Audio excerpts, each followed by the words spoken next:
আগামী 18ই অক্টোবর বৃহস্পতি গ্রহের গোচর হচ্ছে মিথুন থেকে কর্কটে। এতে বৃশ্চিক রাশি লগ্নের জাতক জাতিকাদের কি প্রভাব হবে সেটা আলোচনা করার জন্যই আজকে এসেছি।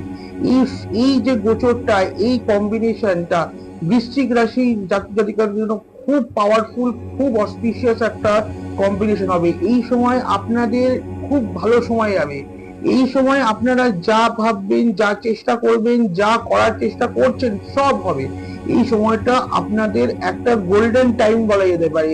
আপনার বাড়ি রিলেটেড, সন্তান রিলেটেড সব জায়গায় কিন্তু আপনারা একটা খুব ভালো ফল, খুব ভালো গ্রোথ দেখতে চলেছেন। কিন্তু একটা কথা, একটা জিনিসে সতর্ক থাকবেন, বাড়িতে বা কোনো জায়গায় আপনার বয়সে বড় কারুর সঙ্গে কোনো তর্ক বিতর্কের মধ্যে একদম যাবেন না। এইটুকুন জিনিসটাকে মেনটেন করে চলুন। এই সময় দেখবেন আপনাদের বেস্ট টাইম যাবে। ওম নমঃ শিবায়।